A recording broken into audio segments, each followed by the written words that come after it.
Hey guys, I'm here with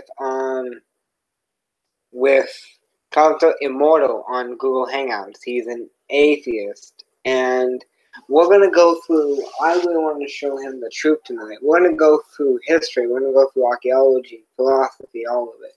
We're gonna go through just as Christmas and Easter has been exposed to a lot of all the cultural things they don't know about. A lot of things. A lot of things. Signs, symbols are all over. The pagan, occultic things are all over, even down to the teaching of evolution, which, if you want to be honest to history, to Plato, to even writings, even to what they knew with Charles Darwin, even what was already known, you have to say the evolution and naturalism had exceeding paganistic roots to it, which, just like Christmas is disguised as Christian, but we root it back and see what happens. We're not saying that can happen on nothing or happen on that Christmas time, but there's customs that are definitely pagan on that day, and so we're gonna suppose evolution the same way. So every lie can be exposed to a pre-exceeding root. Pre-exceeding root. Renewing Christianity, if you can identify it, cannot be. So it holds the exclusive nature of truth, where it stands alone. So if people stop attacking Protestantism and actually wouldn't identify Christianity, they would actually be better attacking it, because they won't be able to, really. They're going to say, well, the Trinity is pagan. Not my Trinity. You don't even know what the actual doctrine of the Trinity actually is.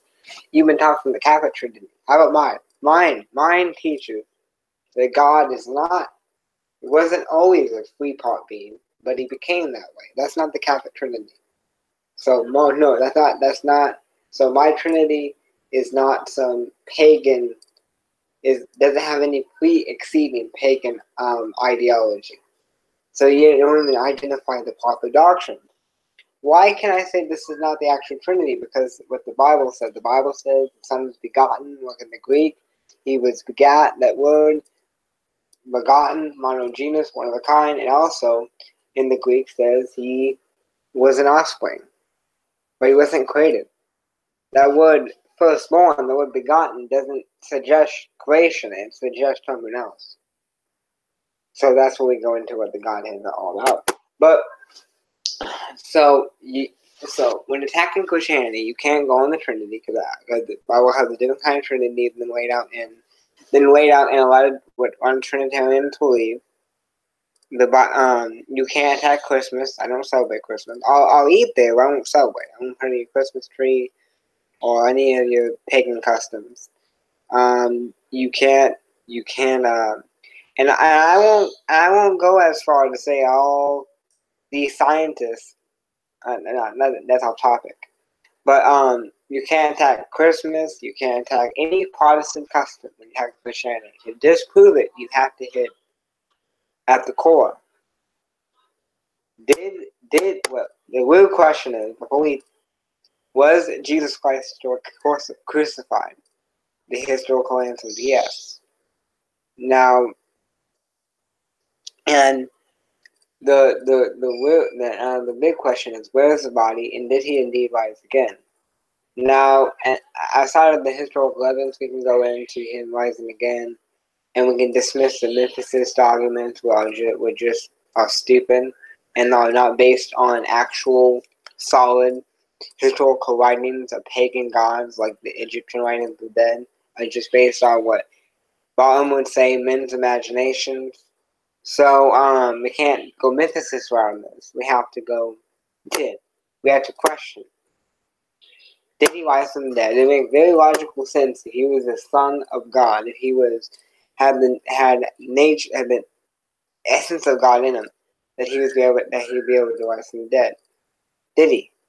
Was he crucified? Or they bring up the saloon, or whatever it's called, argument where Jesus Christ, he was crucified, but he got off the cross, or something got him off, and he survived. that makes no sense historically and medically, because they would beat the Moses. They would crucify with this Roman scourge, and it had like bone fragments that would rip off the skin, and he was beaten several times. The Bible describes him. They accept the Gospels and now historical documents. So these documents, well, how long before they accepted it as that? These documents say that he was beaten on how recognizable as a man. He had his, even say, his penis looked off. So, and if you know, I mean, so having your arms out there, you have to lift up. So you don't almost have to suffocate to be able to breathe. So it would be an impossibility that he survived, and that argument is true. So the question is and listen, honest, even atheist scholars say that the apostles did see something. Now, Gauss and Neil will say, well, you know, they had schizophrenia, but a woman who is a psychologist would say that that mass 500 hallucination will be more unlikely than a resurrection. So we can't go that well to the mass hallucination, but atheistic historians said that they seen something. They say they saw something. So we can't say that it's a hallucination. And we can't say those 500 people all had schizophrenia and make it like a mass hallucination. We can't do that. So the real question is, if somebody actually wants to disprove Christianity, they have to attack that. Did Jesus Christ die on the cross? And if that, where's his body? And it would make no sense when the situation back then that the Roman soldiers would steal that body, because the Roman soldiers didn't want that story of the resurrection to go forth and to mess up the empire, and the Jews didn't want it either. The Jews didn't want to mess up the religious system. To make no sense that the body would be stolen. And those guards there, so the body wouldn't be stolen by genuine apostles, the disciples. So it makes no sense. So we know historians agree they were crucified. The crucifixion of Jesus did happen. Now, the real question is where's that body? Where's the DNA? Where is he at? Outside of historical sources verifying the existence of Jesus being not just a historical man. Even what Seth told me, he was a great preacher. You know, he's a great preacher, so he would say he existed as well. But the deliverances, the healings, the deliverances from stroke and depression, and I've seen, and there's a testimony on a brother's Facebook of a woman who was a transgender who got delivered, who got transformed by Jesus Christ. I got know more than one ex-lesbian. I know, and David, I can blame on if he wants to come on him, is an ex-New Ager. He actually practiced astral projection. And no, he wasn't on an STD, he was smoking marijuana. Ask my sister. She smoked marijuana, and ask her, does marijuana actually do that kind of hallucination to you? No, it does not. So,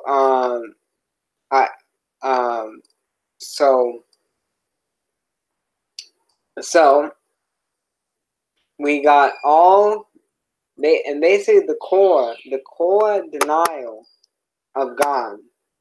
There's all kind of evidence for God, and DNA, and genetics, and there's the Fibonacci sequence where there was a study, there was research done that creation, what we call creation, it has a pattern, it has a signature on it. Like God put a signature in these things, and there is seen evidence for spiritual actuality. So we see it with New Age, we see it with Hinduism. There is evidence there. Go watch a Hindu awakening. It's not just a joke. Go talk to a New Ager that actually projects. It's not a joke. So we got all this evidence that, and trust me, I've been like in a New Agey type health store, and me and a brother both have this presence. I've also had sleep paralysis twice in one day in the daytime, and when I had it, and around the time I wasn't, I went to Chicago to get deliverance. I wasn't in good shape. I had sleep paralysis twice in one day. When I froze, I couldn't move. I heard background noise. Happened twice. Had background noise. I had a presence on top of me. It was like a presence on me. I felt it. I said the name of Jesus Christ in my head. In my head. It ended. Happened again. Same thing. So I've been through sleep paralysis. When you go ask a neurologist. I asked my past neurologist before I was medically released to be an epileptic. I asked him about sleep paralysis. Basically, he said it's a complicated thing.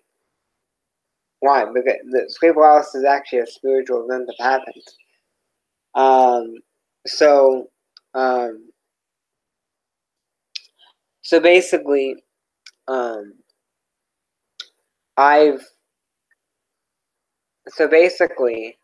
the denial of God goes these directions. We're not doing evidence because you can clearly see that our bodies are designed. They have a sort of design structure, if you will, to DNA, to the genes that are picked for people, to the reality of what you would deny if you don't believe in absolute morality, evil. There is an evil in the world, and it goes back, and we can trace it back to the fall. And also in DNA, they can trace DNA back to one man. You know that?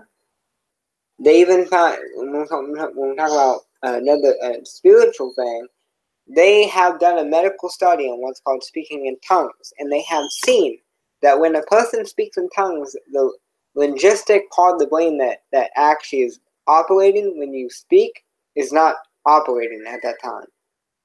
And they've actually been healing and so on by people that actually speak in tongues.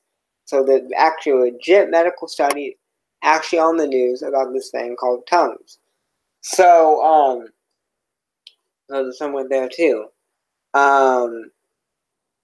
There's been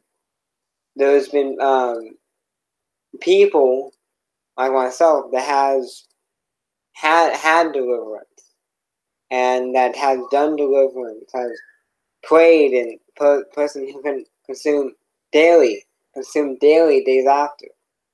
Felt the presence of God. I touched like 2 people. Felt the presence of God. I felt power on me, and this is not something that is a normal what you see in the mainstream Christianity. This kind of power that's going on, and basically, so we're not dealing with the problem. Cause we can look at a building. Well, let's say a skyscraper, and I tell you, hey, over millions of years, this skyscraper evolved. It evolved to how it is today. You wouldn't believe me. A skyscraper is. We see things. We see what Seth referenced to me when he was trying to defend his basis for logic. He referenced logic gates. But we see logic gates are related to computers, which are designed. So we see the mechanisms in which have a creative, have a miraculous, or has a amazing construct is related to something that is designed.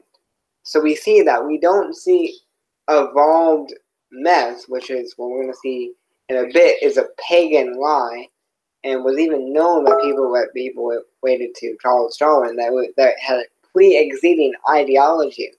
Even people that want our knowledge, like its grandfather, Erasmus Darwin, Lord Mountbatten, all these people that want knowledge in this so-called, his Darwinism, which really paganism, and has other connections to it as well. And so I want to go into that. And so basically, if you really do research to Hebrew Israelitism, to Mormonism, to Catholicism, to Protestantism, it all can be exposed to having pagan or cultic roots. I exposed on this. We had it exposed on one of my lives with a Hebrew Israelite, and he even affirmed it. He didn't reject it. He even put a picture that actually Hebrew Israelitism comes from Freemasonry, and this guy is a rabbi. He's part of GMS, so he affirmed that. So all these lies have pre-existing ideologies, but no one has really ever proved that the Christian I am speaking of has pre-existing ideologies. You would have to argue a year period of time when we can argue from a theological standpoint or a scientific standpoint, as in I can argue that even as God created Adam and Eve mature, so did he create the earth and the universe mature. So it seemed like to be old, but it has, let's say, it has hints of young, seemed to be old because it was created mature. We can also just argue it from a scientific standpoint that there is evidence for a mature earth. But either way, the old earth, what seems to be, doesn't contradict the scripture, because I can argue that from a theological standpoint. So, and I can give you proof, because God created Adam and Eve mature, old. He didn't create them young. So and really there's been people that have been more logical to hold on to a theistic point of evolution. But I would argue that evolution is just a bunch of garbage, has unanswered questions, and just is playing with pagan ideology, which if somebody could prove that Jesus Christ was pagan, they would be all over it. But when I present my evidence that evolution is pagan, and people use a pagan Jesus to dismiss Christianity, why would he? Let's not be hypocrite here. If I can show right now that evolution has factual pagan roots, which Gauss Engineer has not addressed, I talked to him. He didn't. I sent him a playlist of mine. He didn't even seem to watch that. So then we went to the Let's Tell Me Hypocrite. If evolution is actually a pagan myth that actually has science going against it, and history verifying its pagan or Hindu origin with Plato, Aristotle, and so on, and other uncredited people, Lord Mountbatten, Erasmus Darwin, that is not giving credit to the evolutionary theory, who seems to have occultic connections. Now, we can do this with everything. So we're going to examine right now from it. So when we can go back to history and back and forth. But first, I want you to examine the historical case of evolution being a pagan, having pagan roots to it. And we're not being a hypocrite here. If you could do that to Christianity, you'd be all over it. People would be all over it. So we're going to do the same thing with evolution, and I want to offer that any atheist use the same criteria and dismiss evolution because it has pagan stuff. But you can logically argue, just because it's pagan doesn't mean that it's a lie. So you can argue that, because just because it's pagan doesn't mean it's a lie. It means it has that the pagans realized it, as you would say. But notice they didn't really have evidence of it. At least what's supposed now. So we're gonna go to evolution, and it's.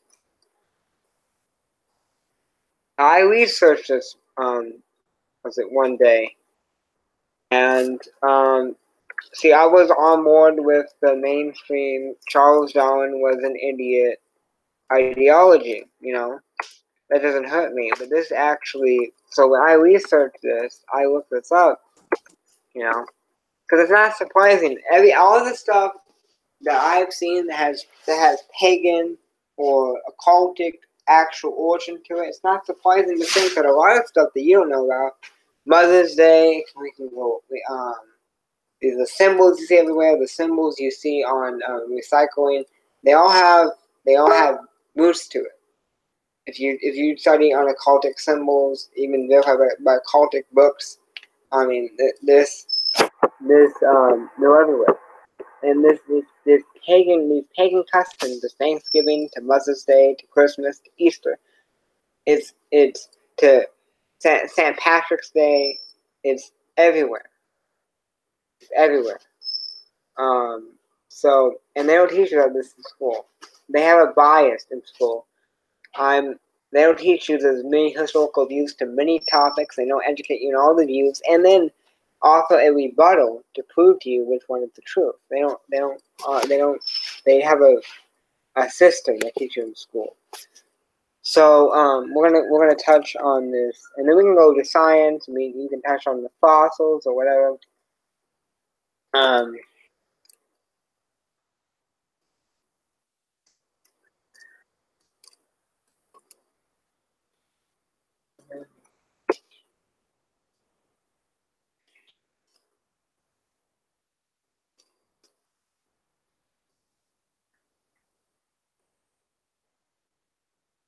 I mean, maybe he saw one of my things. He didn't. I mean, you tell me. I mean, I sent him it, so. Wait, you sent me something, Bray? No, I'm gonna show you. I mean, it's all over. So, so, of course, we have these sources on apologetic information, but we can't just use it ad hom and say, "Oh, it's apologetic information."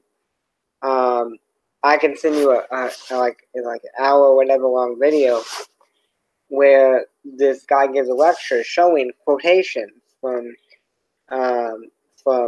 pre-existing writers, Charles Darwin. This is in fact genuine. That evolution has taken roots to it. Now, of course, and we're going to examine it now.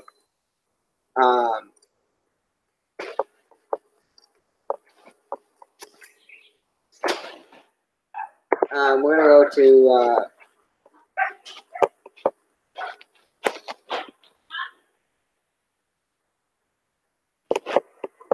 Okay, I'm gonna show it, and you guys can see this is a lot, and this won't be taught in schools. They won't teach pagan.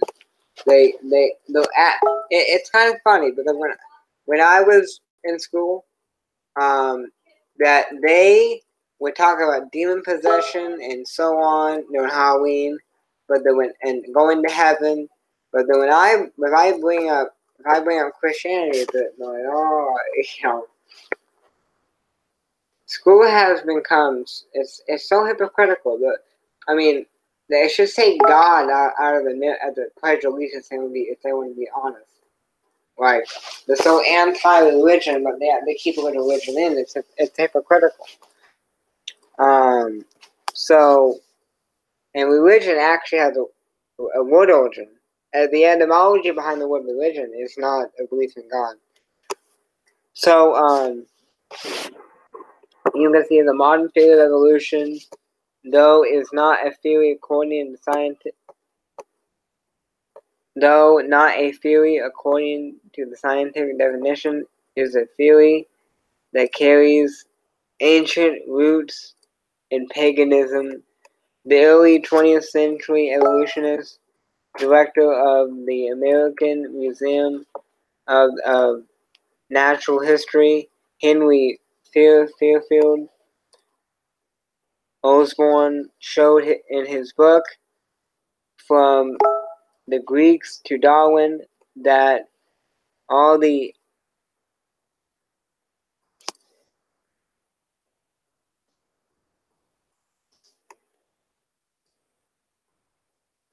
essential whatever ideas of Darwin's theory can be found in writings of ancient Greeks. So you guys can so we get all this information. I haven't really read this.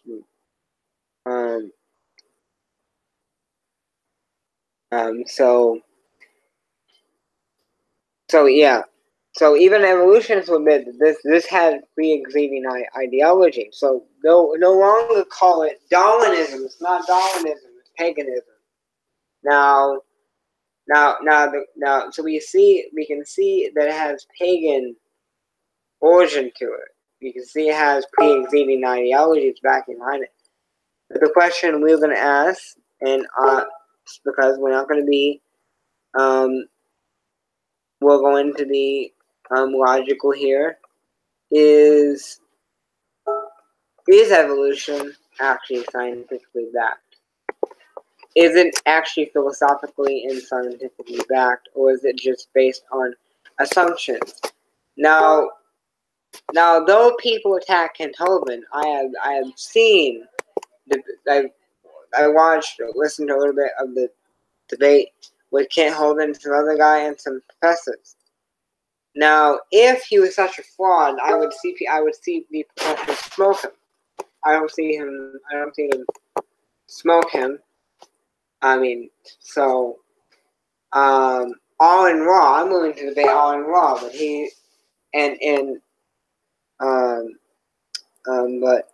so you would think that the professors that he debates would smoke him. I haven't shown me one time that he smoked. Yeah, those answers that all in raw put forth that I attempted. I answered a question that he couldn't answer.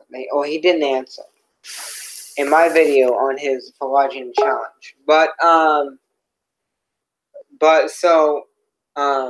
And I even did a video on Ra and his theory behind the universe and the eternal universe he holds, and how it's Hinduism, and how it's contrary to science, contrary to Richard Dawkins, and even Gauss Engineer would even inject that there was a time anything began. Now he can argue that there was no such thing as nothing, but he's arguing from a worldview in which he sees the existence of atoms. Surely we can't get down to nothing in all current reality, but he doesn't know if there's never completely nothing in a pre-exceeding reality that we haven't been able to fully examine yet. So that just like evolution, all in law, all these atheists they make a bunch of assumptions. Like when I watched debate with Ken Hovind, the guys seem to make assumptions. Like they point out, well, we got all the connections. We see over time this different, more developed monkey-like beings would be in existence over time. It would go to this less monkey-like and this to more man-like. But the assumption there is that is evolution and not a variation in which have been spotted over that time period. You see the assumptions that they're making. So evolution, as I've seen, is based on assumption and not based on 100% absolute certainty. I have a question for you, Bray. When you talk about evolution, what do you mean by that term? I mean, we can go from Gauss Engineer, we can go to all these terms. So even people that would admit, they would say whether the one or more common ancestors, that these initial common ancestors were a form of a form that we see today. Like let's say the initial penguin wasn't really an initial penguin structure. So it evolved into a structure that is not that pre-exceeding structure. So it is, in a sense, what Calvin defines as macroevolution. So we got one or more common ancestors, depending on what, but they argue that Arnold says, well, these people all quarks or whatever he says, yeah, they can have common design and they can be related to a common DNA structure. It doesn't prove evolution, actually prove design. See, a lot of claims I've seen by a lot of claims by evolutionists can be pointed to as an assumption which I already demonstrated, and pointed to I can also argue to be design. So it's really not 100% certain. It's not really an absolute certain argument. It's basically a back and forth philosophy argument. Like, this is my ideology, this is your ideology, this is my interpretation, this is your interpretation. It's not really based on 100% fact. Now, if anybody can show me 100% fact to any of the claims that I cannot offer another logical, philosophical analysis to it, then they'd be welcome to show me. I'm willing to talk with anybody. I tried to reach out to Alan Law. I haven't got he didn't reach. He doesn't check his Facebook a lot,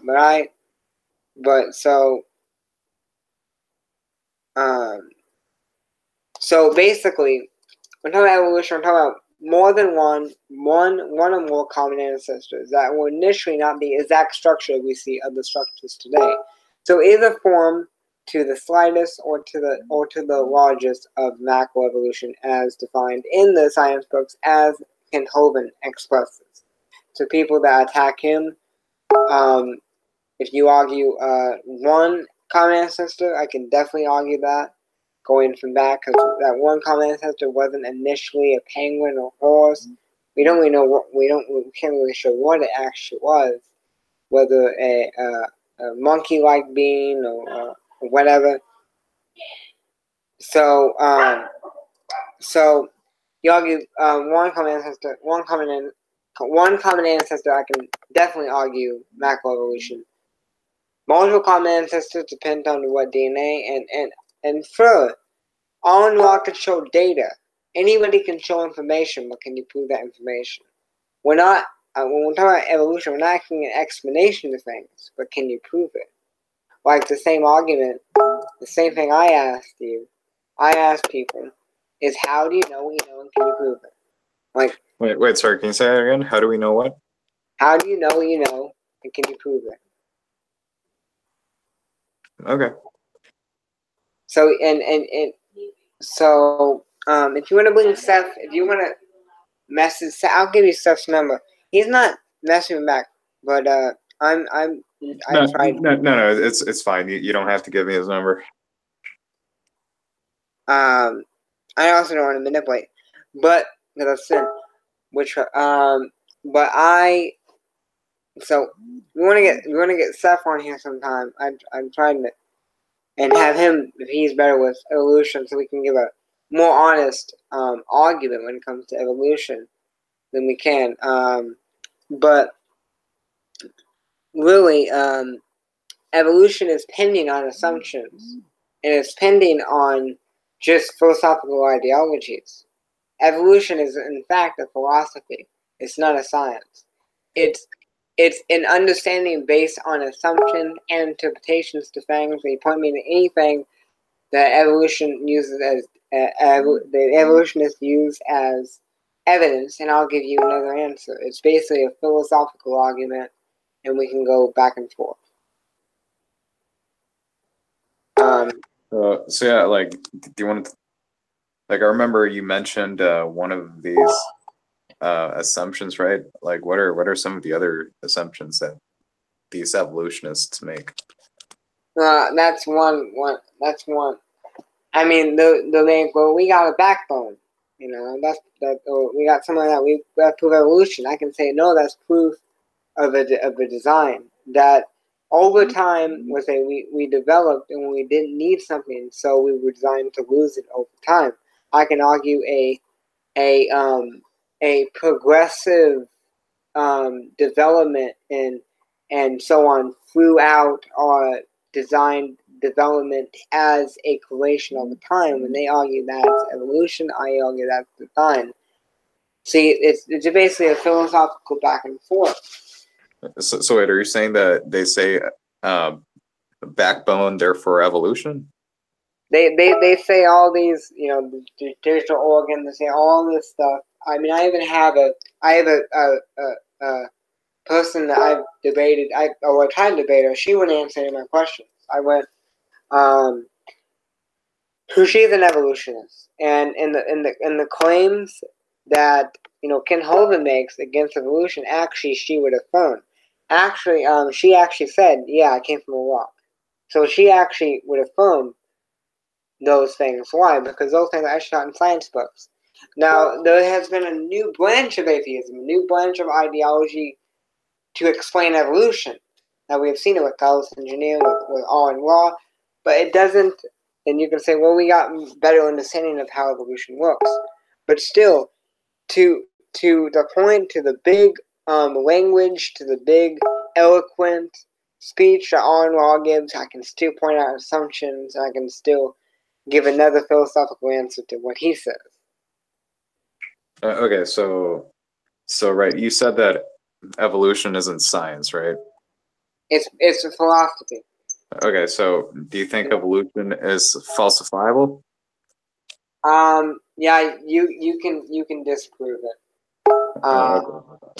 Ken Hovind done a good job doing it, but when it comes to the new atheists, I can do it. I can touch on philosophy, and we can touch on the Fibonacci sequence and other scientific things that he did not, that other routes that he did not touch on. But he did do a good job. But people that focus on his doctorate, but I would expect somebody, some atheist, some evolutionist, to invite him and just decimate him. And sure, Aron Ra, the question that he did not sufficiently answer, that he went back to his previous argument, which is also, but something that he should have answered better.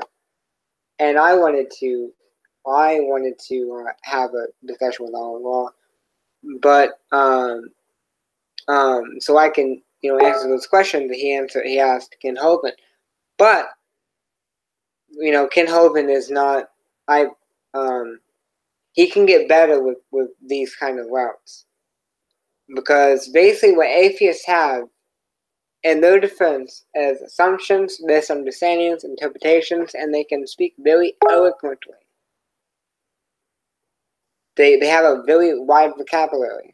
So when their vocabulary can be deceptive. So when you use big words, it can seem like you're telling the truth. Because that seems how people receive you. Look how he's talking. He must be telling the truth. If you watch Aron Ra's video on the refuting the irrefutable proof of God, when he offers the thing that I covered on his theory on the universe, how it's not scientific, how it's not even agreed on, how it's actually Hindu cosmology, it based and also has assumptions in it, which I covered early on in this discussion, that Aron Ra's best shot was to argue that the eternal universe, was to argue this eternal matter. But it's an assumption, because he only can see that the structure of atoms and so on that we see on existence. But he has to assume these always been in existence. He says matter cannot be created or destroyed, but he's assuming, somebody would assume that based on already existing matter, when matter could have been designed already to not be created or destroyed, just to be had this already, and then they can follow an assumption on that too. So it's based on assumptions. When philosophical courses or philosophical groups or scientific groups can offer different interpretations to different atheistic things. That's what we also see the new atheist movement, with these new explanations, these contrary explanations and theories, contrary to the initial books back in the 90s or the 70s on evolution. So we see this new branch of atheism. So we see this, they do have new ideology. So we see how these things in the atheist community can change. And I even had somebody tell me on a comment section that macroevolution, that dog going to a non-dog would disprove evolution. Well, that's true, because that's what the books actually taught. I was taught evolution. I was dismissed from the class because I spoke up. I was lost in them. But it was like in 4th grade, 5th grade, teaching me evolution, and you just go read the science books yourself. This is what they teach. And so wait, the science books teach that a dog can give birth to a non-dog? Darwin's book on species and the books, even atheists you talk to, they do believe that other animals evolved to other animals. There is that belief. Yeah, I mean that's true, right? But it doesn't mean that they think that an animal of one species will give birth to an offspring who's of a different species than the parent. No, I have somebody told me that came from Iraq, and she's a teacher at a school close to me. She said, when I explained to her, Ken Hovind style, she said, yeah, I come from Iraq. And she would actually offer you proofs for evolution, ask me stuff that Ken Hovind would cover. So this kind of information that Ken Hovind covers is actually verified by interaction with evolutionists. They do actually believe this stuff. There is a new branch of ideologies and theories with the new atheistic community, but the pre-existing ideologies which Ken Hovind has covered is true. There's no reason to attack his doctrine. The question is information true?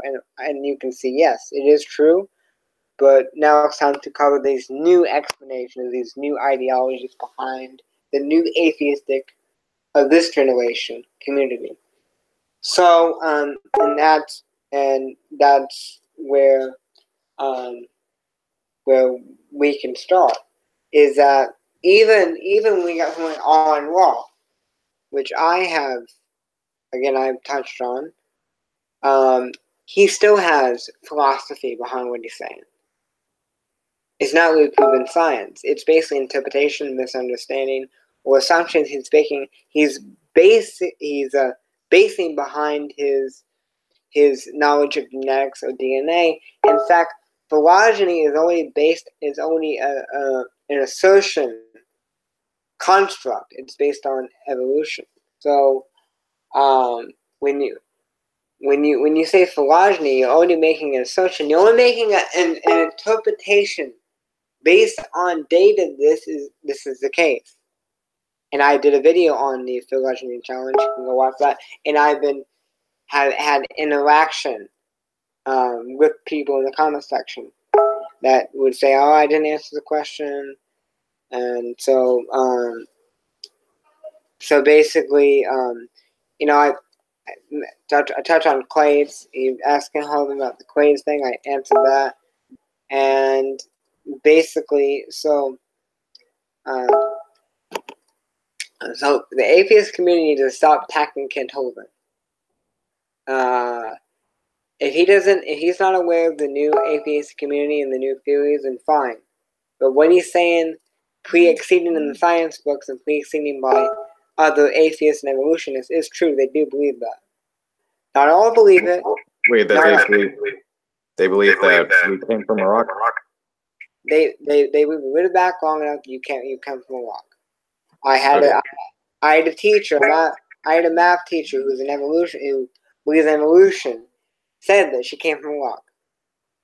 So like that means that if any of us trace our ancestry far enough back in time, there's going to be a rock ancestor down that line, right? No. Basically, this is the thing. So if we can root things back far enough, everything came from one single cell organism. That's the assertion. So even rocks. So we are connected to all sources of life forms, plants, rocks, and so on. So we all have a connection. in the evolutionary process. That's basically so that basically is true if you go to the evolution. But I mean, Bray, I hope you understand, right, that this common ancestor, you know, they're not saying that it was the first life form, right? You know, it's a life form that is the ancestor of all the life forms alive today. But you know, it could, I mean, there could have been life that predated that one, right? Well, I mean, the History Channel is now, and the History Channel has been indicating aliens, so it's not even, so the naturalistic History Channel, the evolutionists are now indicating aliens. I mean, was it in the... Well, okay. Okay. No, they do have I haven't watched it. I know the kind of shows that are in the History Channel. Yeah, I've seen a couple seasons of Ancient Aliens. So I mean, you're right that there's people preaching that, but even, you know, even fellow, you know, quote unquote evolutionists, naturalists outside of those circles make fun of these people. It would make more sense that aliens created us, as in the witchcraft and pagan and all this stuff, and all these pre-existing philosophies, spiritualistic philosophies would say, make more sense to say than what evolutionists say. It would be a more good conversation to talk to somebody who believed they came from aliens, which I could, but then because they have more logic behind them than somebody who have an atheistic background. So it makes more sense. But the ideology of aliens, we're back to the pagan gods and all this belief in paganism, and in the occult with Aleister Crowley and Ewas. I mean, and you get atheists to address what Aleister Crowley did. I haven't talked to a person who I've seen, hasn't been like a year ago, and he even knew about Aleister Crowley. Aleister Crowley, at the time, he did do weird practices. So these people that do these weird practices, and I even know I know a former wizard who was a Reiki healer. He was a Reiki healer. So, and he hated Christian. But now he's born again. But and it'll be hard to explain. A lot of these people, they do these things, rituals with animals and all kind and weird things, and they say it's for the master, it's for power. They do powers. So, and all the evidence that atheists have to combat with the New Age community. The New Age community has more, which is also an offshoot of Satanism and Aleister Crowley and so on, and even Anton LaVey wrote about it. I mean, so all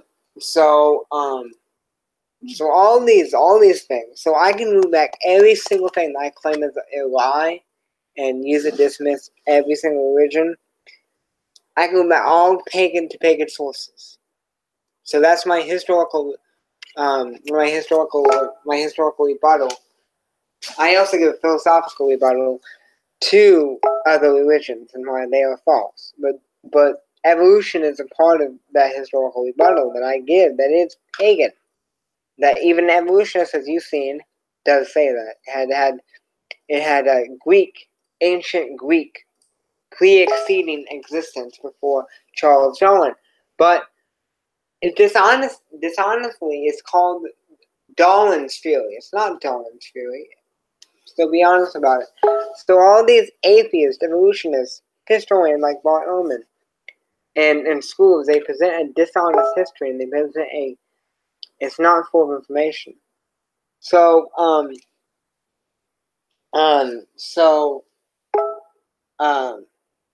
what question have I not answered? You can go back. Hinduism comes from Babylon. And the other Hindu would say, no, I mean, before Babylon, but that's an assertion. They're asserting that that the world has been around for that long, based on what they've been taught. Again, so that's an assertion as well. So, and that Hindu ideology wasn't practiced under a different title, and there's more kind of different or similar details in other cultures before the initial mainstream Hindu ideology. But yeah, evolution is more of a philosophy. It has, especially the turn of the universe, like, go look at the information, Plato. So it has I can send you a video. You want to watch the video? He gives writings. He gives Plato, Aristotle, or so you can watch it. You can also read up. So it's so what question have I answered? What evolutionary proof do you have that it's not just a philosophical back and forth, but actually a scientific verified fact? You don't even believe absolute morality, so you couldn't even, in your own framework, present what's called an absolute fact, could you? An absolute fact, well, maybe not a moral fact, but morality is a different topic. We're talking about is evolution is not an odd. Morals are odds. But I mean, yeah, I do think there's plenty of lines of evidence that support evolution. Well, if you can get your best, I offer that your best evolutionists, get your connections, your best evolutionists, your best evidence, and I'll answer each one. So, all right, what are your objections to the genetic evidence for common ancestry? Using the same techniques that they use to determine to determine whether a person, a certain man, is the father of a child, or reconstruct an individual's family tree. Well, the genetic supposed evidence for evolution can simply be argued as back in Noah's flood, we still have a lot of variations of animals. But back in Noah's flood, we see another but drastic different variation of the animal, but it came to be through breeding and so on, and adaptive, and the mechanism, the animal adapting, adaptivity. So we see all this evidence way back to this one animal back from Noah's flood. And so can be argued from that standpoint as well. It can be argued to a common animal. More so, we say common ancestor, but I argue the initial ancestor we're talking about is the Most High God. That we can argue a common ancestor in the sense of all these animals came from one. This animal came from this variation of this animal back in Noah's flood. This animal came from this, and so on. Because we didn't see, there wasn't every variation of animals upon Noah's Ark. So I have a question. Do you reject ancestors using DNA to test a person's ancestry altogether? Or? Again, I said that DNA, they can trace back DNA to one man. And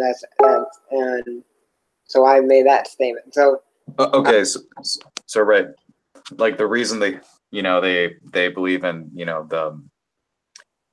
the genetic Adam, what I forgot exactly what they call him. The man that all human beings alive today are descended from. I mean, they use the same. they really do use the same methods to come to that conclusion. Same methods that are used to come to the conclusion that all life on Earth today has a common ancestor. They call it the last universal common ancestor, or LUCA, Luca. That's a abbreviation that they use for that. So I mean, my question is, like, why do you accept these genetic methods when it comes to, when it comes to determining that there was an ancestor, there was a male ancestor for all human beings alive today, but you reject those methods when they use them to determine that there was a common ancestor for all life on Earth today.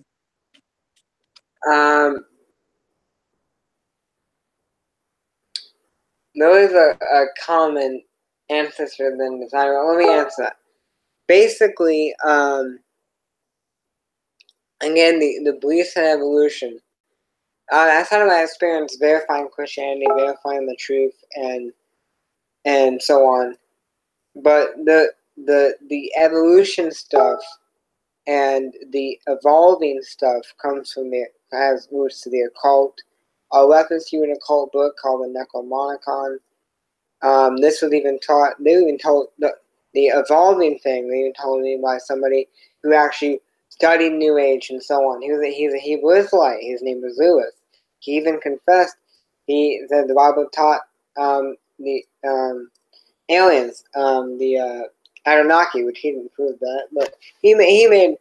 But so this guy studied the occult. He studied New Age, and this evolving thing has not just a naturalistic root to it, a more spiritualistic root to it. So it's just like a repackaged vibe, and they don't be honest with you in schools or university. This is so they package it and they claim it naturalism, which really it's really spiritualism that they're actually natural. So it actually it's more of a copy. So it's a lie. You're not really answering my question, right? Because the thing is, like, okay, so you accept using genetics of human beings alive today to determine that they had a common ancestor, right? But when these same methods are used to determine that that all life has a common ancestor, right? So this is how you come across to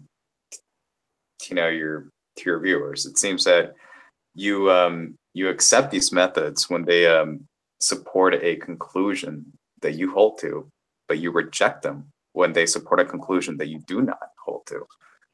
Well, the evolutionary conclusion again comes from occult and pagan roots. It's a lie, and they don't give you the well-rounded education on that. They give you like it's naturalism. So it's not. It's dishonestly taught. So the whole evolution thing. Certainly logically, if there is a God and if there is a Satan, you're gonna have certainly other people trying to explain it another way. If like those writings like who is it?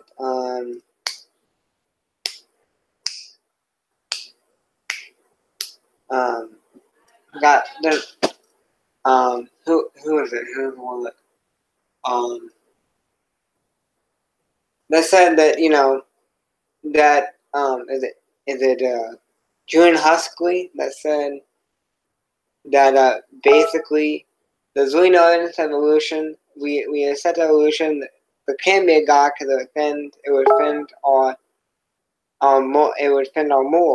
Basing on sexual activity. So basically sin practices. So basically, it's more logical to conclude a designer than a ancestor without someone who brought the ancestor to be. And we know we don't have this eternal universe thing. It doesn't exist. Science would say that. Okay, but whether the universe has a beginning or not. I think it most likely has a beginning, but that's irrelevant to talk of common ancestry, right? That's a separate topic, right? We're talking about whether or not all life on Earth has a common ancestor. I would say a common ancestor in the sense of a designer. We extend. We descend from a essence or an image of a being. We do have an ascension. But You boy, are. you said that, you think that the common designer explanation, right, is Is a more is the most logical. logical explanation, right? I would, in my words, I would say that, you're saying that, yeah, you're making an inference that this explanation is the best one. It's a better explanation than the common ancestry one, and I want to know why you think that. Okay, but who brought the common ancestor into being? Did it always exist, or did it come into being, and how did that happen? Sorry, can you say that again? Who brought the common ancestor into being? Well, I mean, some people say God. I mean, other people say aliens. Others say, biogenesis. Really chemistry in action. But I mean, Came it? I don't really know how the first life came about. Right, this common ancestor. I don't really know how it came about. So it's really the conclusion of a common ancestor can be God. More logically, can be God. But chemistry in action. So okay. So let's. So it's like here, I'll briefly summarize that idea, right? It's, you have a simple molecules coming together to create more complex molecules, and then those create even more complex ones, right? And eventually you get life. I mean, I'm giving you like a like a really condensed summary of, this complicated idea, but I mean that's about it. So basically this conclusion. Where did those molecules come from? Did they always exist? Who brought those molecules into existence? So basically, out of randomness. What day is David coming? Hold on.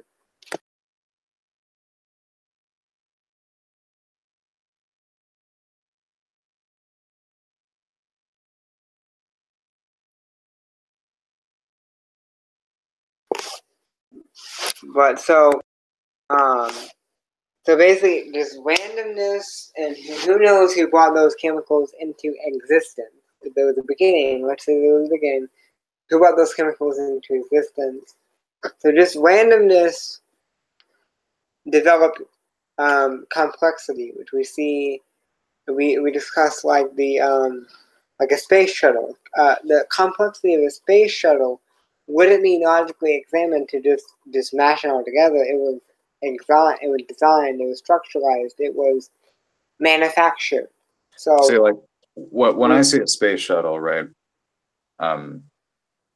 Like, I inferred that it was designed because of, background knowledge and experience that I have, of, all examples that I know of space shuttles. They were all made by human beings.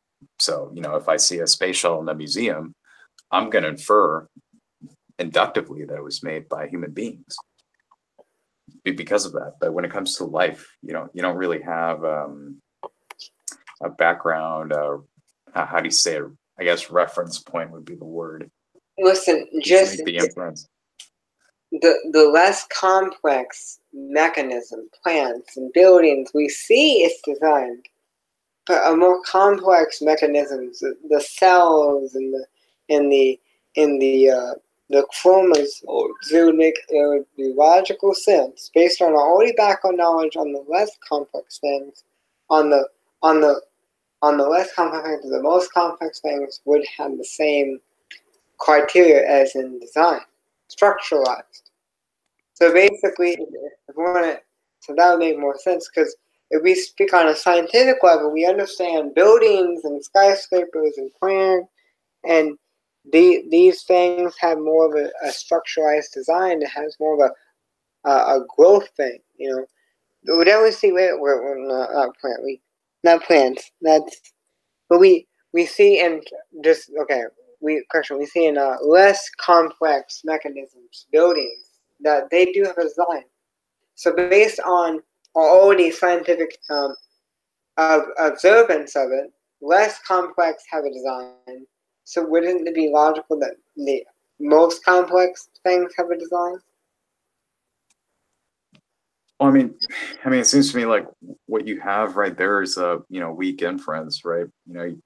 I mean, you're basically inferring that, okay, so these man-made things, right? They share some properties here and there in common with life, but they also have certain properties that life doesn't have, and they also lack properties that life does have. And you're basically, inferring from these man-made things. Okay, so these man-made things were made by human beings, material, physical human beings with minds, and you're coming to the inference that life was made by an immaterial spirit from you know this background knowledge that you have of material human beings created these you know Well, things. there's clearly Hindus, New Agers, mediums. There's clearly evidence of this, even especially me, evidence of the spiritual realm. The mind is evidence of the spiritual realm. You go do research on dreams. I don't want to go into certain dream, but there's a certain aspect of the dream realm, it's how called the spiritual realm, that I did research in, and you see how they don't have a lot of explanations for. Things like dreams and sleep paralysis is a very complex thing, and they're not even fully certain about what causes these things. So, so that's the spiritual realm. Now you're gonna say, well, that's the God of the gaps. No, the God. I'm claiming not just the thing we don't understand have a designer, but make more logical sense that the things we can explain have a designer, and that didn't just randomly evolve out of nowhere. As Richard Dawkins, some people argue that that everything came out of nothing, and that makes no sense. And then Okay. and Okay, then so Bray, I mean, you seem like a nice guy, right? I mean, I've enjoyed this talk so far, but like what you seem to do often, right, is you go you bring up like you'll make a point and then you'll bring up something that's unrelated to the point that we're talking about, right? This creation of everything out of nothing, I don't personally believe in that myself, but I mean, that's unrelated to to the origin of life. That's the origin of the whole universe from nothing. what do you believe? I okay, fine. I'll give to you what I really think about, the quote unquote origins of the universe. I think the universe has a past finite existence, right? But it's been around since the quote unquote beginning, the first moment of time. So, it doesn't make sense to say that before then the universe didn't exist, because there's no before the beginning of time.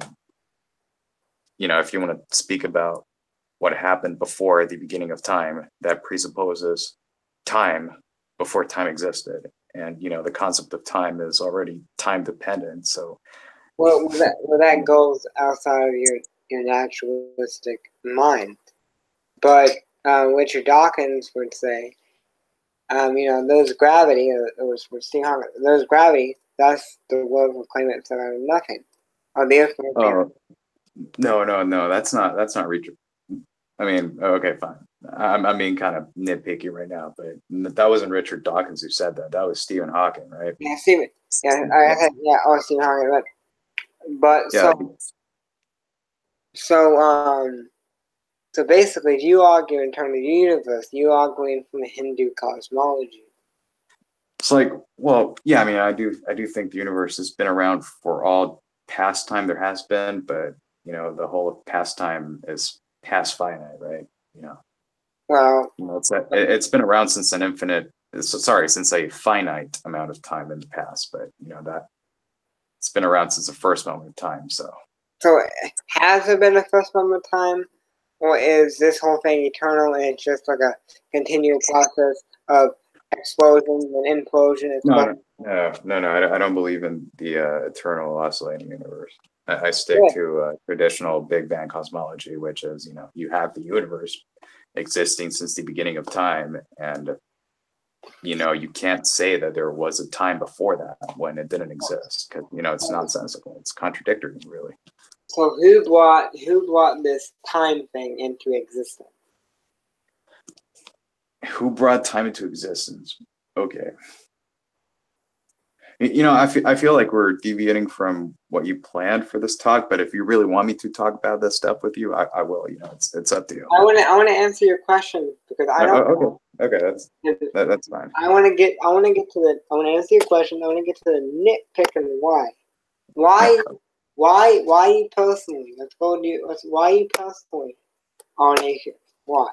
Okay, I'll answer whatever question you want me, and if I don't know the answer, I'll let you know that I don't know. But okay, so you asked me, how time came to existence or who created time, right? I think that's a nonsensical question as well, and I'll tell you why. Because that presupposes, right, that there was a time when time didn't exist. No, I'm arguing from an internal level, the eternal universe is like you don't believe in it, but it's like Well, atheists would be willing to argue eternal universe because that universe doesn't rule them, but God does. So basically, it's really a sensical question because if there was the beginning of time, if there was a time where no matter or all these chemicals and so on didn't exist, and energy, who brought it all into existence? What did it? What thing? Who? If if standard Big Bang cosmology is true, then it follows that it was not, nobody brought it into existence because it was not brought into existence. It's been in existence for all time there has been, really. So did it always, was it always in existence, or did it somehow come into existence from nothing? It might sound like I'm playing a word game with you, but I would say it's been in existence for all time. But if I say always, then I'm going to have people who are going to think that I'm saying that it's been around since forever ago. I'm not saying it's been around since forever ago. I'm saying it's been around since some time in the finite amount of time ago. But so basically, you're but it's been around for all time in the past that has been available. Well, so you're arguing in the sense that everything came from nothing like that, which is nonsense. So like all time, for the entirety of time, but not for an infinite amount of time. That's what I'm trying to say. And I'm trying to be careful because I don't want to confuse people. But I mean, I'll probably confuse people anyway. Well, so everything in a sense came out of nothing. No being, nothing but existence. It just came into existence spontaneously. No, because there wasn't a time when there was no being. Okay. Nothing. Okay, but so this is just like a bane. This is like just, it's not science.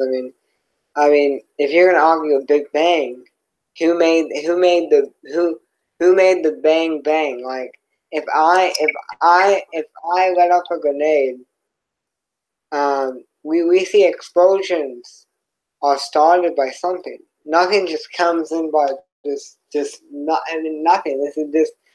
This is just like stupid philosophy trying to get out of the existence of God.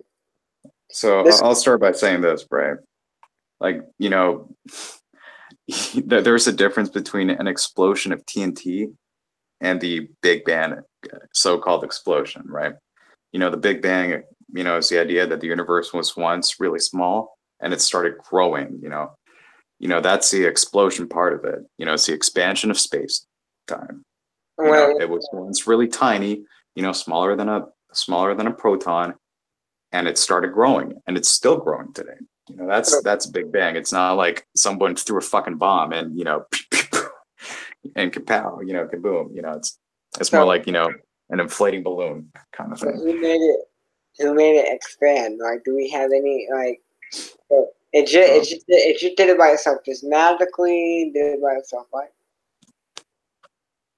Well, I think that's an unanswered question, like why it started expanding, but my guess would be that it began expanding by the same thing that's causing it to expand right now, which would be the dark energy of the universe, the energy of so-called empty space.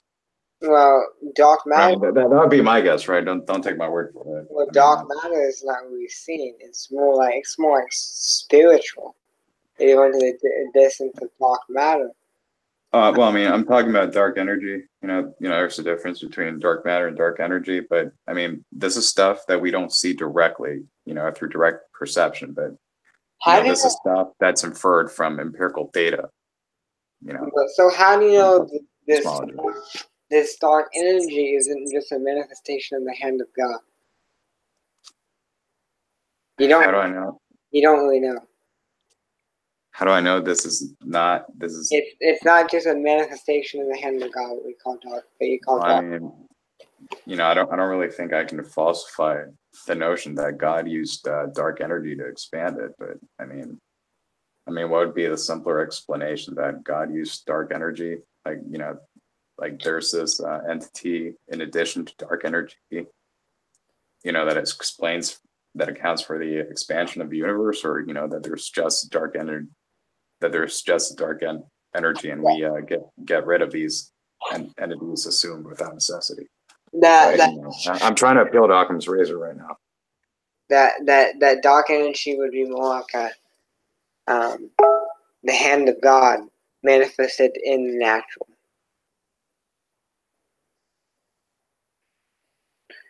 But you don't really know if it's not. But let's get to the big core. Like those reasons why people claim atheism. You can claim that we use. You can claim that you see so much bad in the world. But how can God be and exist? How can God exist? That's because of hurt, because of pain, because of bitterness. You brought out the existence of God because it hurts so much because you don't understand why this is all happening. You can think it's that the existence of God is just to control people. You can think that. You can think that it's just something. So what? Let's go deep into your mind. Why do you claim atheism? Is there anything back in your childhood or in your mind that you think? No. When you see a claiming believer in God, what goes through your mind? Do you think that they just use it for a crutch, or did you have some bad events in your life that you just got too hard that you just it feels better to just blot these and go out of your mind? Well, when I see a believer, I mean, I usually don't really think too much about it, really. But I mean, I also try not to assume too much about people that I don't really know. So, I mean, I guess for most people, I don't know why they believe what they believe. I mean, I'm not going to assume that I know why a believer came to his belief when I don't know. No, why? We go deep into your mind. Okay. Why do you say you don't believe in God? Oh, because I honestly have not found convincing justification in support of that belief, or any God belief, really. Whether it's Christianity, Hinduism, Greek polytheism, whatever. Well, I can show you archaeology, history. I can show you supernatural stuff with deliverance and so on. So you can see evidence. But is it really something? So you ever seen all the evils in the world, and it hurt so much, and it was so painful that people just begin to blot out absolute morality, so it doesn't exist, so it doesn't hurt so bad because there's really truly evil in the world. Is there any something back in your childhood, anything that really hurts you, really put a punch in your heart, to why you have a basis to actually deny God? Because really, I get off evidence for God. You can interpret to a natural point of view. We have a philosophical back and forth, as an evolution actually is. It's philosophical back and forth. So what is your reasoning? We go back into young you. is there any point in time where you just said, God's not real? Like what? Like tell me about your past. Like, Well, I mean,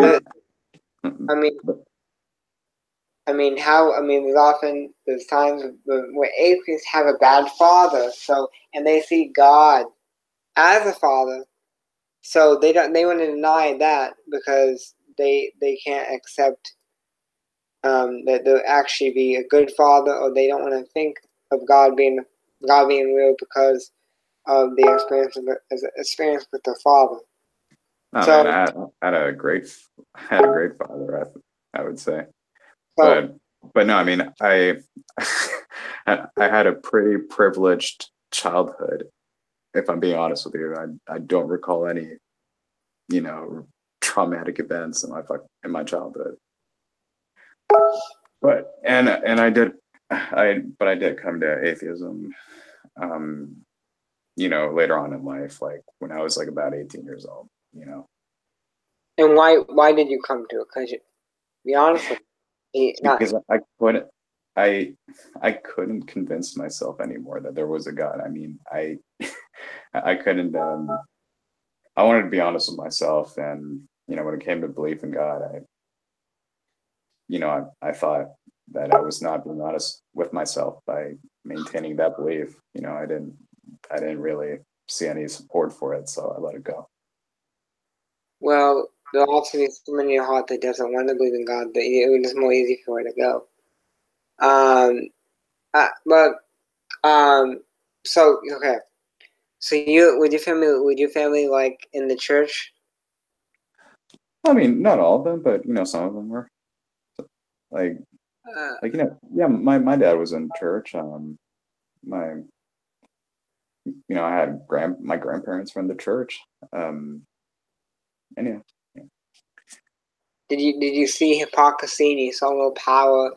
So it was kind of hard to really tell yourself that there is a God of the Bible when you really see no powerful or true righteous manifestations of that God that we're claiming. I mean, yeah, of course, I did see hypocrisy in the church and in Christian communities, but that's stuff that you'll find in any. Sorry, I'll try not to cuss on your live stream. I apologize for that. Well, what I was going to say is that that's something you'll see in any human community, human society. We're all a bunch of hypocrites, really. Well, if you come across a real Christian like me, you're gonna see.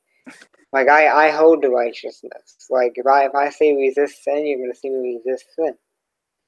Like you're gonna see me. While I'm in person, we can go to Walmart together. You can see how my eyes go. You can watch how I look around and see how I'm not this lusting hypocrite. You can watch it.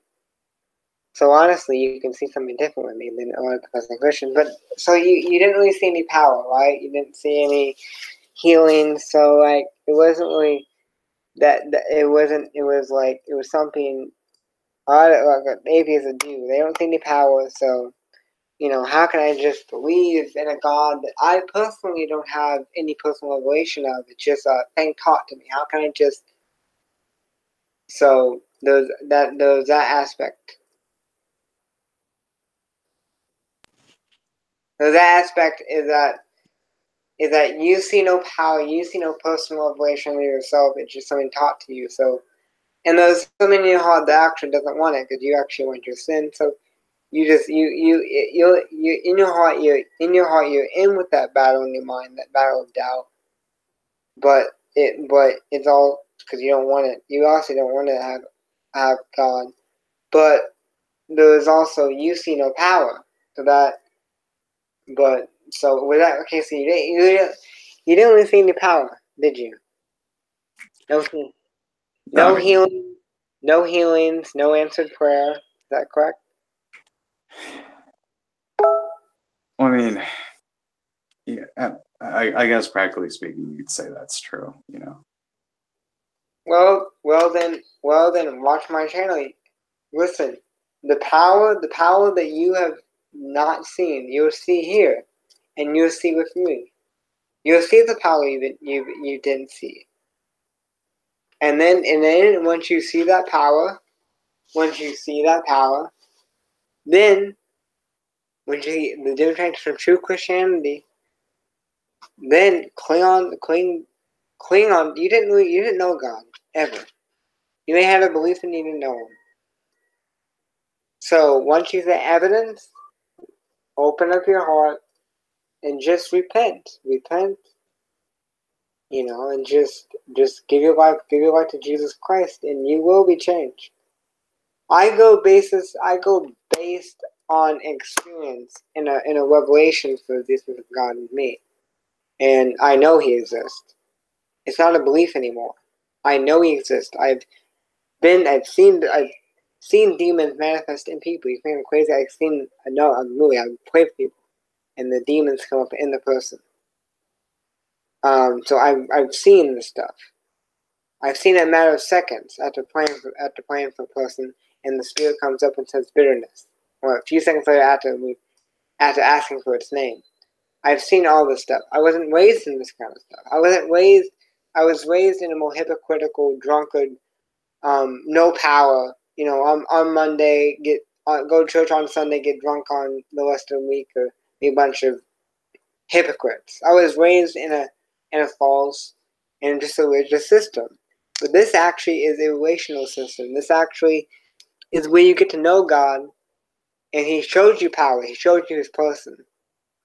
You can get delivered from anxiety and fear and depression, and it can show forth His power. Power that you didn't see. You can see on this channel, and or even if you actually want to just watch us and see what we do and see things happen. I mean, I would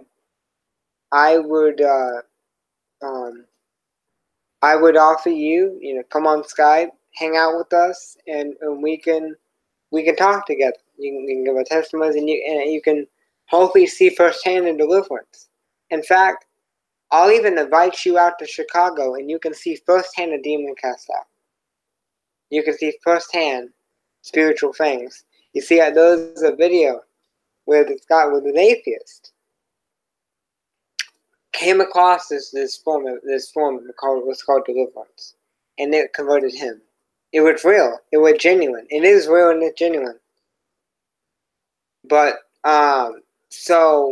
and then he got deliverance on Skype.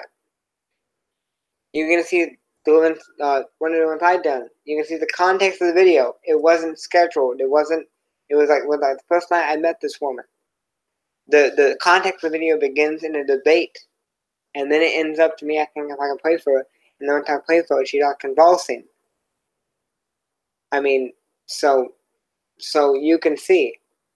So I offer you. I'll even in the future pay for a flight or whatever for you to come and see deliverance firsthand. If you're actually wanting to actually be open later on to see the truth, I'm willing to pay for you to firsthand to come out and see the truth.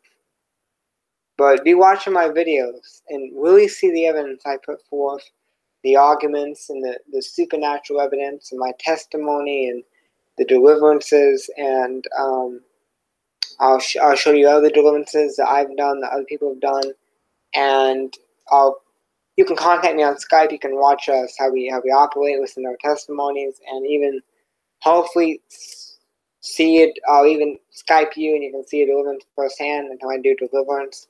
And you can see how it works. It is true. It has convinced how many atheists? Because it is true, and it's something they didn't see power, but now they're seeing power now. God shows forth His power. Now, surely the American church, a lot of the American church are not walking in power, and the people that claim they're walking in power are making a joke out of it through the emotions and through just a bunch of falling down and laughing. But the actual genuine power, people getting delivered from a stroke, people getting delivered from depression, anxiety, people getting healed of autism, people and then go into an MRI and the brain. I mean, God in people of autism. It's not really deliverance, but God in people of autism, and it's just gone. I mean, people getting delivered from mental, like bipolar and so on. So this stuff, these healings, these deliverances are happening. So if you have wanted to see God is real, watch my channel. I'll give you my Skype. You can interact with us. And I'll even, in the future, after you see kind of convincing stuff, open your heart to God. After you see the convincing stuff, you want to see it firsthand and see if this is no joke and say we interact. I'm offering to pay for you to come out to Chicago, Illinois. I'll even hopefully if the Lord actually wants that to happen, I'll pay for you firsthand to come to Chicago. So, because I don't want you to go to hell. I'm telling you that I based what I know off of revelation, off of knowledge, of a knowing of the truth and not a belief, rather than apologetics. Apologetics, I ran across it. Yeah, it's good, but it's used for people outside, people that are not really not wanting to really hear more of a philosophy, more of a naturalistic explanation than a spiritual experience, because you really can't cast a demon out of an atheist. You could. It's possible. That's a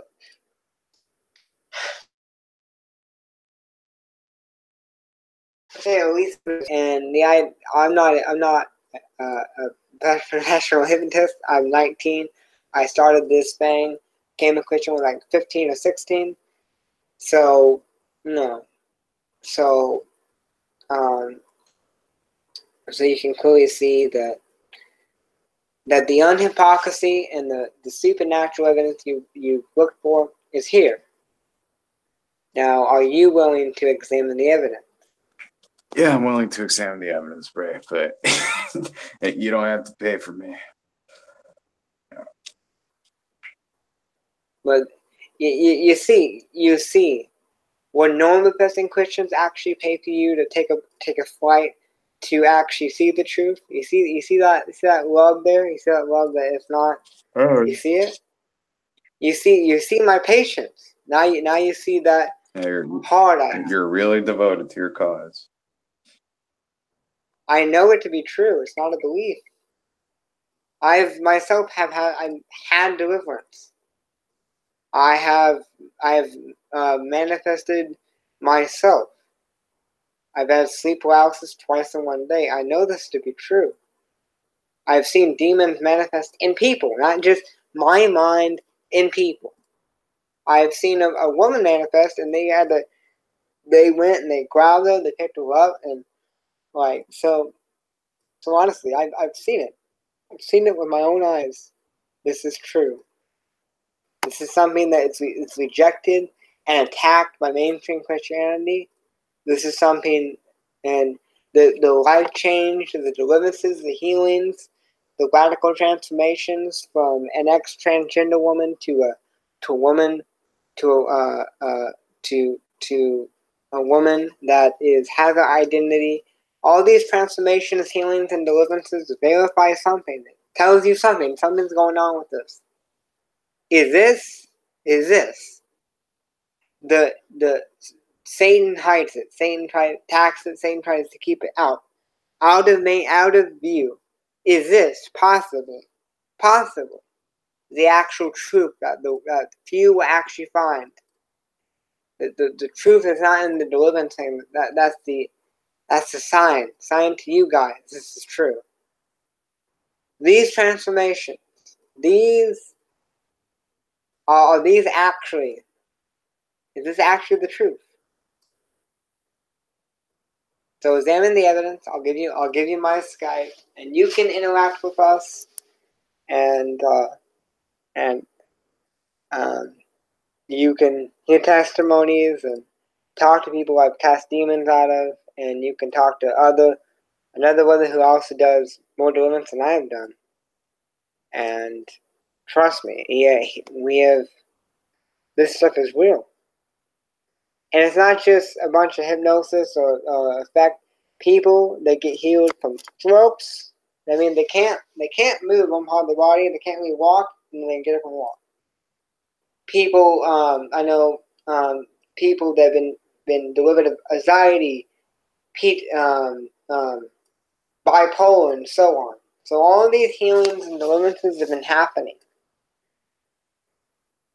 And so the question is, if this is the truth, are you willing to lay down your pride and accept it? I mean, if I see that truth is, or I see justification for that truth, yeah, absolutely, I would. And you notice that you have to lay down and submit to God and get born again and lay down your sins. This is the commitment. What is this calling for? If you actually accept this. Well, you know what, Bray, I do quite a lot to avoid being burned forever. Well, your works won't help you on Judgment Day. You have to lay down your self-righteousness and submit to God. Get the Holy Ghost. Get the Holy Ghost. And once you get the Holy Ghost, He's a confirmer inside of yourself. Like, I seen Christ. Like not a lot of Christians, even in my own camp, has this big revelation that actually has a knowing. You see my patience. I mean, this patience, God been working on me. Like, He's continued to work on me. I don't really care about boasting, but listen, I'm be honest. I don't believe in God. I know He is real. I know demons are real, and listen, demons are the cause of a lot of your problems. If you want to know why all these bad things happen, a lot of it's due to demonic spirits who are actually real.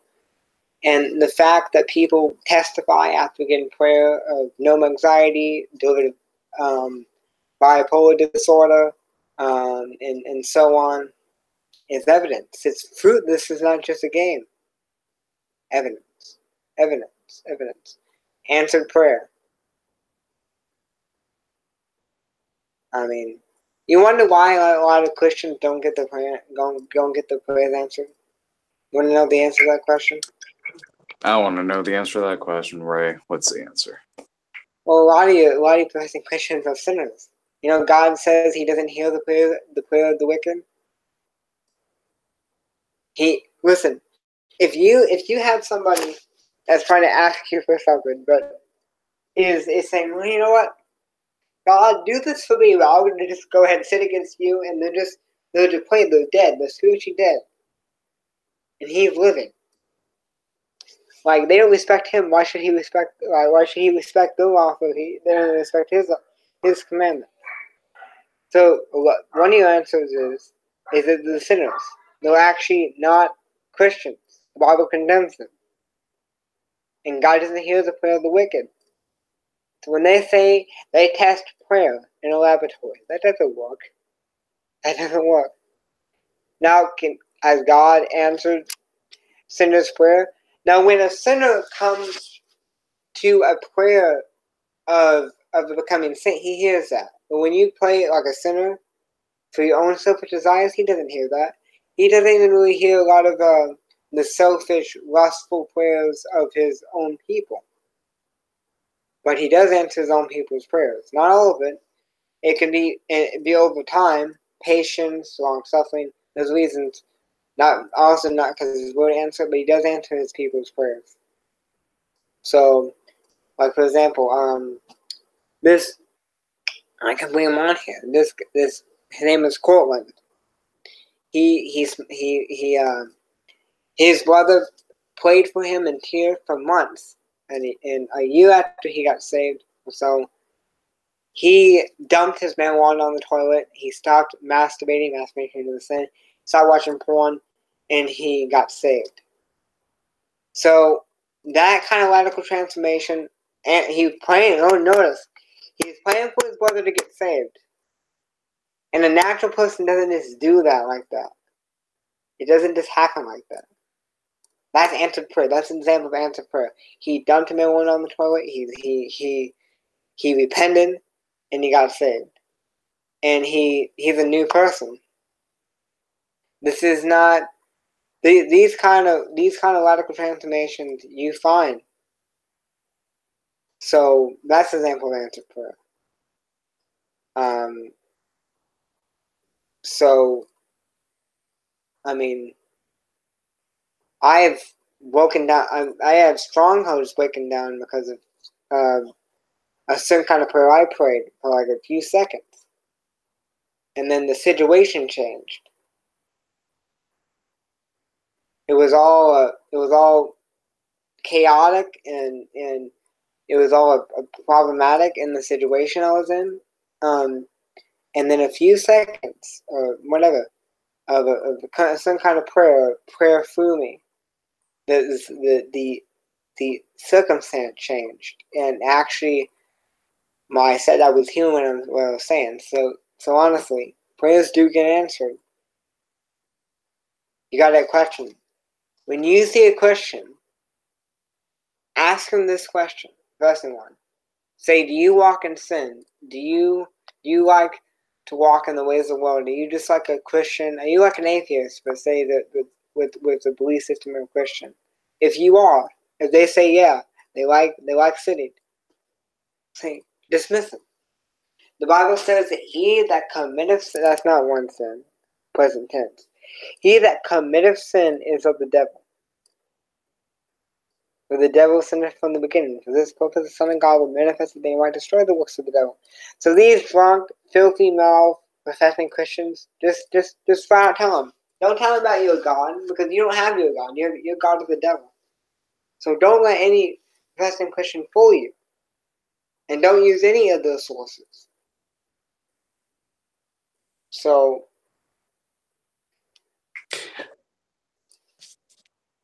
I have a question for you, Bray, man. what? Do you ever have doubts of the faith you have? You know, do you ever doubt Christianity, that God exists, or anything like that? I mean, I've been attacked, but I have a knowing. I have a knowing. So like in all that I've seen, so I have a knowing. Slowly I can get attacked. I mean, you can get confusion and so on. Slowly I can get attacked, but I still have a knowing that I know is the truth, and I know, and I can even, times reason out of the attacks. I have a knowing, so it's not really a belief that you can dismantle. I mean, and basically, when it comes to, and this is how, when it comes to the attacks on if I have the wrong gospel, it's always trying to get you to go back to sin. And see how that why that so I already know the truth. So I can get attacked. I mean, I get confusion, no mindness about just certain simple things. So the children of God do get attacked. I don't get attacked just about at times with the atheistic stuff, but even do I have the right gospel? I get attacked with that too. So certainly it doesn't disprove it, because all the evidence I've seen and all the knowing I have is not going to be dismantled. Like, I have felt the presence of God, and it wasn't in a building. I have felt it come over me, and I felt a feeling in my stomach. A brother described they get fire in the belly, and so I felt. I mean, so I get stuff on my back. This stuff didn't happen when I was a professing Christian, and I don't attend normally a Pentecostal service, so it's not like I'm just an emotional. I can feel my room. I can feel it. I can feel it when I went to school. I've cast demons at people. I prayed for my stepdad. He said, I want to get closer. Pray. You want to cast demons on me? Finish eating. You want to cast demons on me? I want to get closer to God. I prayed for him, and he got sick to his stomach. I touched people. They felt the power of God. Honestly, you've seen there's evidence with me. There's something different about me. With the patience I demonstrated, you see the Just you see the meaning I come with you at. I'm not just a normal fucking Christian. There's something with me, and you have to admit it. There's something with me, and there's a peace that I have that honestly you want. A satisfaction. Listen, I was in sexual sin for a long time. I know that doesn't satisfy you. I know for a fact. It leaves you going deeper and deeper and deeper and deeper. So I'm telling you that that I know the truth. So and the fact is, when attacks go to the lab, they want to get back into sin. That's kind of questionable. So basically, I also can give you. We can talk more on Skype. I have people to call, and you can talk to people. I mean, I know somebody who was a New Ager, and it came over him. A knowing of the Son of God came over him. It wasn't he watching hell testimonies, and he was in angel numbers, and just a knowing. Reading the scripture, a knowing of the Son of God came over him. And he has a light in him. People have seen the glow in him. So the question is will you admit there's something with you that's not with normal Christians? Normal professing Christians don't have what I have.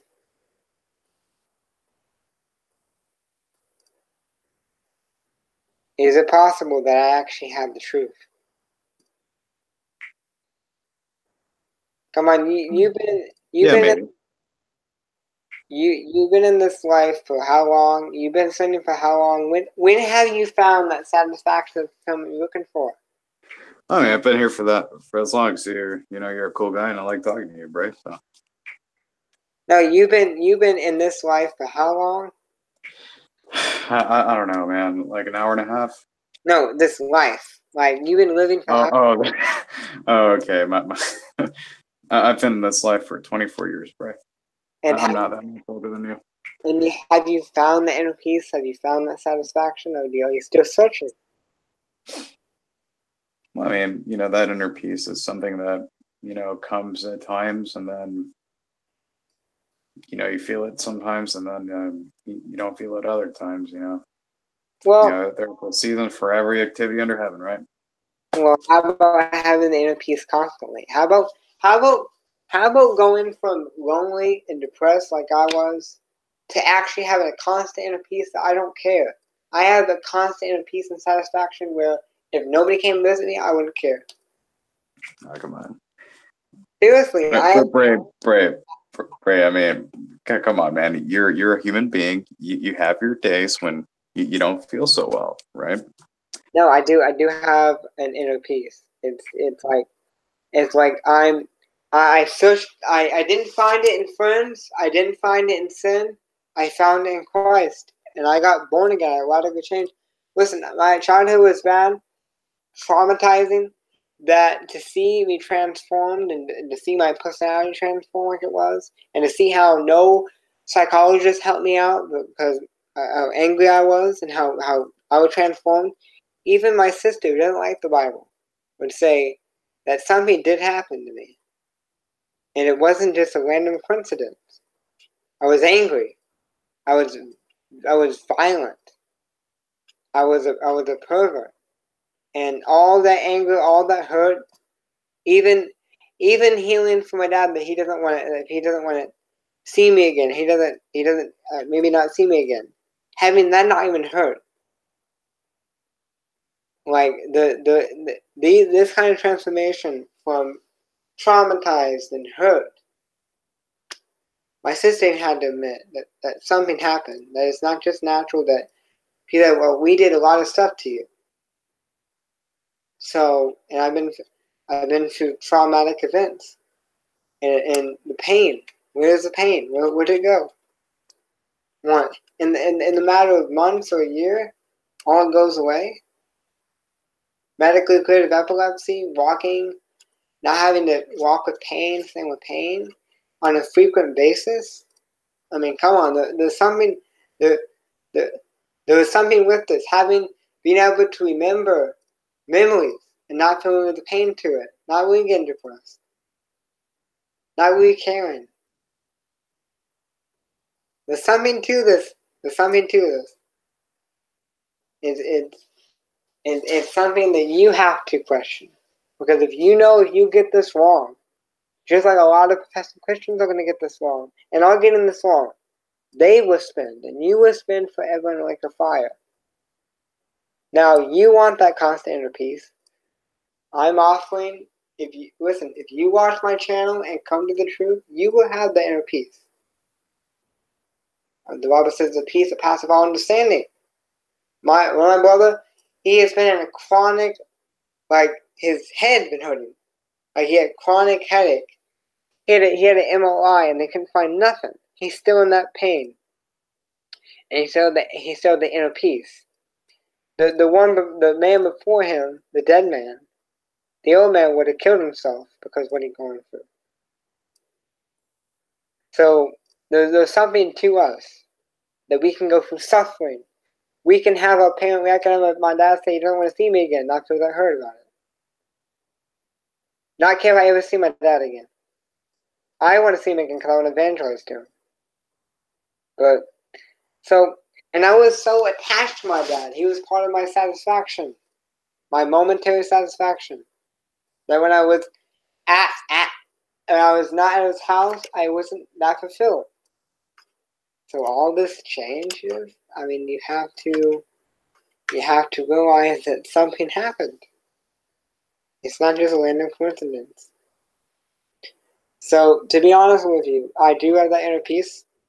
I do have it. It's something that sticks with me, not like just a go to friends and fun ends and you're back, but it's more of a constant. Now, can I have demonic oppression? Yes. But can I have it peace? Yes. Now, can days be not that peaceful? Yes, but there's still a peace when I'm still satisfied? Yes. Can I want stuff? Yes. But do I have that sense of satisfaction? Yes. And you don't got it, and you want it.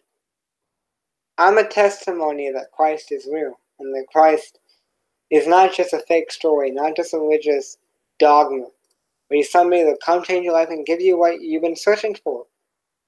You want satisfaction, he'll give it to you. You can get born again tonight.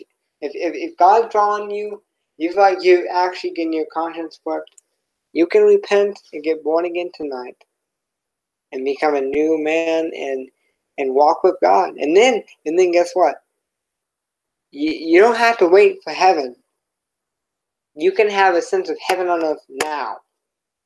This peace is heaven on earth.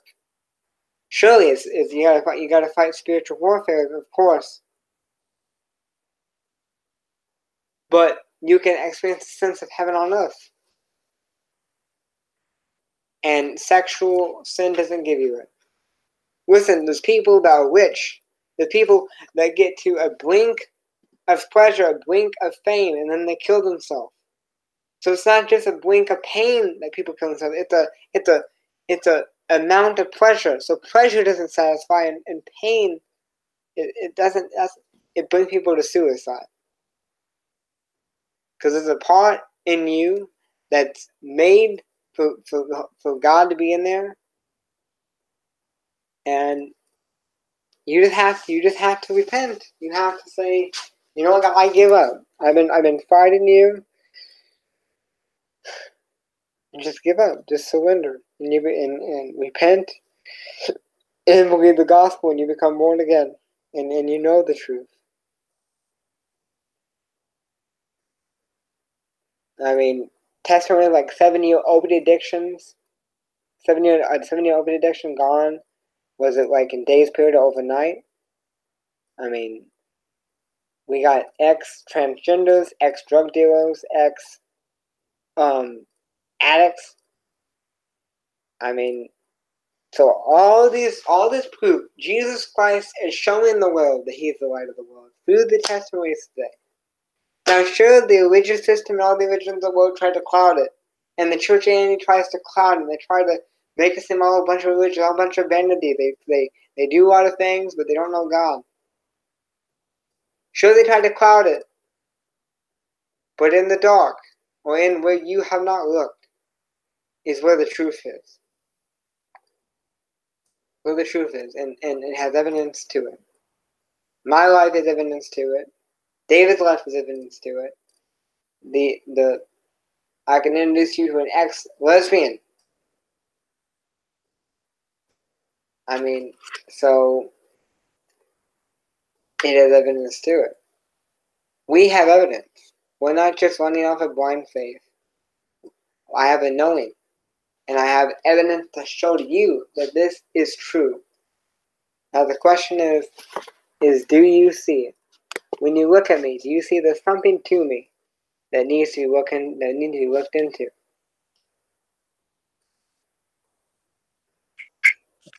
Yeah. So you need to look into this. And trust me, if you accept Christ, you're going to go on a ride. You're going to go on a ride, and you're going to know something's up. Once, I mean, I've had, listen, when I was coming across Christianity, I came across the man that helped lead me. I saw Jesus before that, but he helped lead me to the truth and lead me out of into a repentant walk. And I ended up going to see him getting baptized, and he spoke in tongues, not just gobbledygook tongue. He has a diverse tongue. It's a language tongue, speaking in tongue, spoken in front of my dad. My mom has, even though she's ended up being more like reprobate, more like her reasoning is defiled, she has gotten deliverance. So going to a ministry, but honestly, when it comes to fighting sin, what makes you think to make me so? What makes you think that I would fight sin so much? And I've been tested. I've had how many women contact me on Skype? What, one or two? Whatever. And didn't work. I've been tested. So what in the world? Something to me. I fight sin so hard. I know the truth. Hell is real. And most professing Christians are going there. Don't. So just keep looking into this stuff. I'll give you my Skype. You can watch my videos. I'll send you videos. And you have to be willing. And whatever you're dealing with, God can deliver you right now. He can, if you actually want to come to faith right now, He can. Whether it's depression, anxiety, it can all be cast out. I say to be perfect, there's true Christians that have demons, and that's a biblical doctrine that's also hidden, also attacked. But we see people that come to that revelation, they get a lot of deliverance. They get deliverance of anxiety, depression, and fear. Do I still have bondage? Do I still have strongholds? Yes. Am I walking in sin? No. Do I still have a war on my hands? Listen, this war began before I became a Christian. I mean, talk about doing the blasphemy of the Holy Ghost and it's like all these people that come to this kind of thing, they get attacked. And if you study mental illness doesn't really develop suddenly, like in one video. It develops earlier on. So all these people that get just brutalized, sleep paralysis, gang stalked. You've heard of that phenomenon. Just tormented. Stabbed. They feel like they're getting stabbed. And this happens when they come to this kind of truth. So why is that? So, and people actually, so Satan is real. He tries to blind people's eyes with religion and with atheism and with all kinds of stuff. When you actually see the truth, when you actually see the truth, you see that it's something that Satan has been attacking a lot. And Satan takes down people. He takes them down. But you also have to know that when you accept the truth, that it's not gonna be a fun game. But it is the truth and it is worth it. It is worth it. And I'm here to help you every step of the way, along as much as I can. But you've got to do some looking in yourself. I have all these videos. I have the playlist on my channel called "Proving the Bible." You can skip over Ken Hovind and just watch the archaeology and just see the testimony. Like I got a testimony on my channel of David, the former New Ager. I got a former lesbian. I got my testimony. I got that we have a kind of Cortland's testimony. So I mean, I can bring Cortland on here, but any questions you have for me? No, not at the moment, to be honest. So would you want my Skype and actually interact with us? Yeah, sure. You can private message that to me. Okay. So guys, this was a good discussion, guys. Be blessed. I love you guys in the name of Jesus Christ. Bye. And anybody that wants to join and join, let me see if anyone. Well, Brea, thanks for having me, man. But have a good one. You too. Just be watching my videos. Subscribe to my channel and watch my videos. Have a good one. Okay, you too. Bye.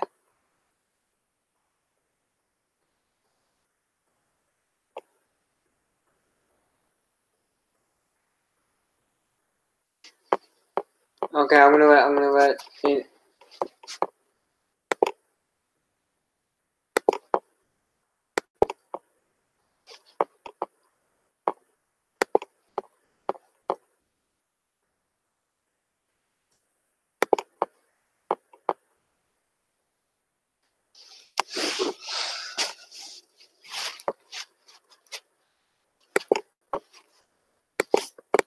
I know I repeat myself a lot, but really just emphasize, push home.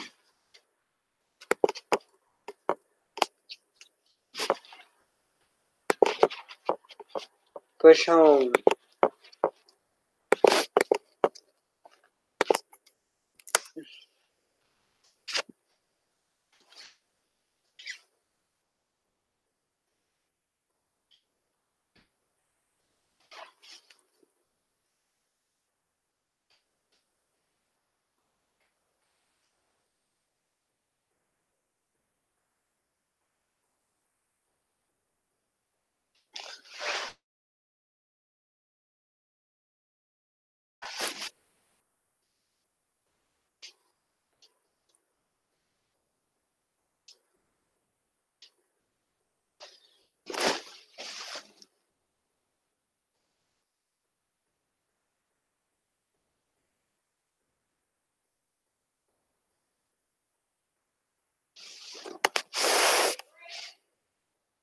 I'm back, guys. I'm back, guys.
I'm gonna go ahead and end this thing, guys. Be blessed, guys. In the name of Jesus Christ. Bye.